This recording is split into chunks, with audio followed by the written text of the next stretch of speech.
Number 8. Phantom vibrations.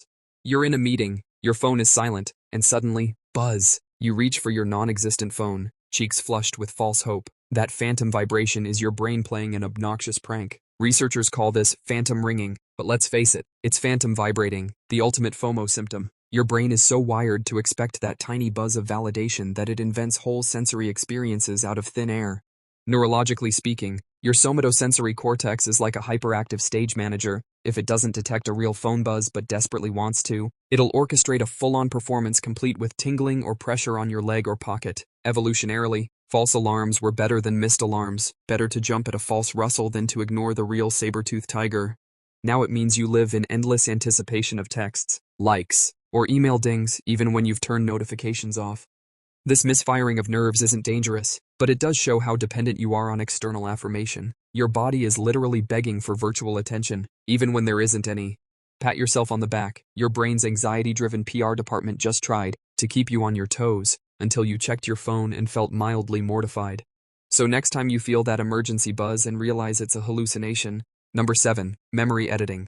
Your brain is not a reliable narrator. In fact, it's more like a clumsy screenwriter who keeps rewriting your past with plot holes, missing scenes, and a totally inaccurate cast of characters. This is thanks to something called memory reconsolidation, a fancy way of saying your brain updates memories every time you recall them, like saving over a Word doc with slightly worse grammar every time you open it. Let's say you remember a birthday party from when you were 10. You think you remember the cake, the decorations, your uncle doing the worm on the dance floor. But here's the kicker. Every time you tell that story, your brain tweaks it a little. Maybe you swapped your friend Tim for your cousin Josh. Maybe your uncle never did the worm. Maybe he wasn't even there. It doesn't matter. Your brain hits save, and boom, that's the new official version. Scientists have shown that memories are incredibly easy to manipulate. In one study, participants were told fake childhood events, like getting lost in a mall or hugging a Bugs Bunny impersonator at Disneyland. A disturbing numbers of people not only believed the events but remembered details that never happened. Your brain loves to fill in blanks, even if it means gaslighting itself. So yeah, every time you're certain you remember how something really happened, there's a decent chance you're just confidently wrong. But hey, at least you're consistent. The unsettling nature of unreliable memory, the difficulty in trusting one's own recollection, the universal experience of memory fallibility, the acceptance of this brain quirk. Number 6. Blindsight. Blindsight sounds like a superpower, and honestly, it kind of is, but it's also super creepy. It happens when people who are technically blind can still unconsciously detect things in their environment. Like, they can't see the ball thrown at them, but somehow they duck. It's not luck, they're reacting to visual information their brain registers but doesn't consciously perceive.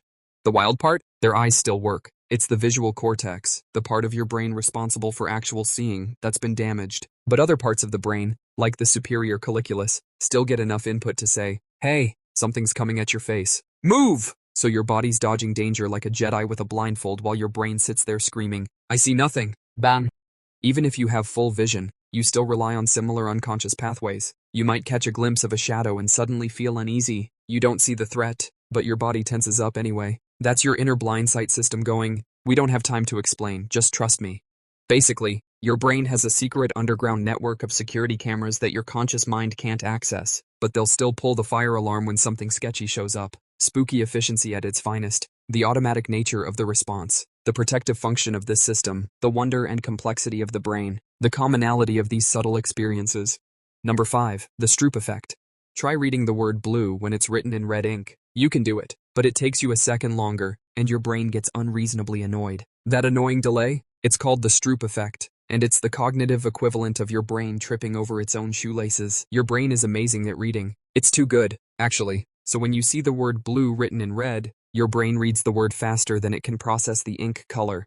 Now you've got two conflicting signals yelling over each other like toddlers fighting over a crayon. Your frontal lobe has to jump in and mediate this very dumb argument before you can say the right color. What this shows is that your brain doesn't always do what you tell it to. It does what it's trained to do. And sometimes those automatic habits are so strong that even your conscious willpower can't override them quickly. It's like asking your brain to walk backward while whistling a new language. So the next time you feel confident that you're in control of your actions, remember, if your brain can get flustered over a colorful word on a screen, what else is it quietly short-circuiting behind the scenes? The commonality of this brain quirk, the surprising nature of brain's automatic processes, the unconscious influences on daily actions, the humorous yet insightful nature of the effect. A reminder that our brains are complex. Encouragement to be mindful of cognitive biases. Number 4. The brain's garbage filter. Every second, your senses are slamming your brain with up to 11 million bits of data. How many do you consciously notice? About 40. That's like downloading an entire library and only reading the table of contents. The rest? It goes straight into the brain's metaphorical junk folder, courtesy of something called the reticular activating system. Basically, your brain's very opinionated spam filter.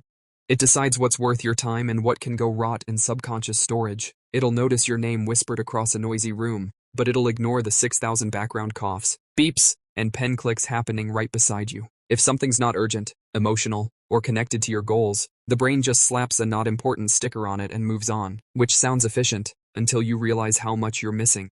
You could walk through a street lined with missing posters, shady symbols, or an actual fire-breathing mime, and if none of it matches what your brain is tuned to expect, it's like it never happened. That weird déjà vu you felt in the cereal aisle? Maybe your brain caught something your conscious mind didn't, but we'll never know. So, no, you're not just bad at remembering things. You're literally built to ignore almost everything. Your brain is curating your reality like a grumpy museum director who only lets certain thoughts through the velvet rope. The constant influx of data, the role of filters in maintaining sanity, the subconscious processing power, a nod to the complex efficiency of the brain. Number 3, you're always guessing what you see. That chair you're sitting in? Your brain doesn't actually see it, not directly. What your brain gets is a scrambled mess of light, color, and shadow, and then it goes, oh yeah, that's a chair. Trust me, your perception is the best guess based on previous experience. You're not seeing reality, you're seeing what your brain thinks is reality. This becomes real obvious when illusions get involved. Take the checker shadow illusion. 2 squares that are literally the same color look totally different just because your brain is adjusting for lighting, or look at optical illusions that make static images look like they're moving. Your brain is trying to be helpful, like a GPS recalculating constantly, but sometimes it steers you straight into nonsense. This guessing game is actually called predictive coding, and it means your brain is always running a simulation of the world and just tweaking it when new info comes in. But if the new info is weird or unexpected, your brain just shrugs and says, nah, that doesn't fit the vibe, and ignores it. So even when you're just sitting still, your brain is hallucinating a little bit, and we all collectively agree to call it reality, which means when people argue over what they clearly saw, it's often just a case of conflicting mental guesswork. Reality, brought to you by vibes and a lot of confident assumptions. The brain's constant effort, the internal process of perception, the subjectivity of perception, the surprising nature of how we see, the seamlessness of the illusion, a slightly humorous take on our constructed reality. Number 2, your brain ignores your nose. There's a reason you don't gag every time you walk into your own room, even if it smells like gym socks marinated in shame. That's olfactory adaptation, aka your brain actively tuning out smells you've been exposed to for more than a few minutes. Your nose doesn't stop detecting the odor, it's your brain that stops caring. Why? Because a smell that sticks around is probably not an immediate threat. If it didn't kill you in the first 5 minutes, it probably won't now. So your brain goes, cool, not urgent, and boots it from your awareness like expired software. This is great when you're working in a coffee shop or near a scented candle factory. Less great when you are the smell. You can walk around totally unaware that you smell like wet socks and regret, because your brain has decided your stench isn't breaking news anymore. This adaptation isn't limited to smells, either. Similar mechanisms apply to sounds, touches, and even emotions. Your brain is constantly muting the background noise of existence so you can function. You're basically living inside a self-edited reality show where the boring parts get cut out in real time. Number 1, your brain edits out your own blind spot.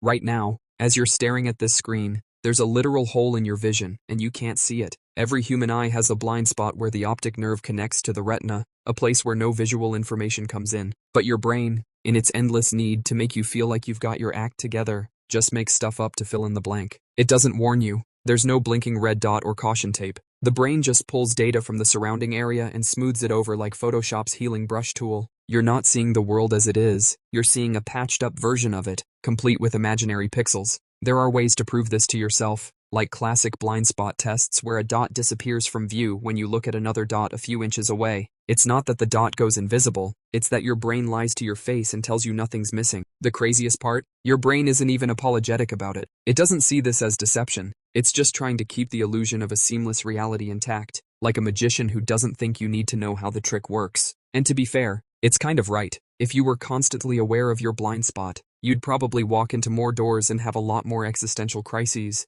So, yes, your visual world is partly hallucinated, partly real, and 100% filtered by a lying meat computer trying to keep you calm. That's all for today. I'll be making similar videos in the future. Subscribe to see them.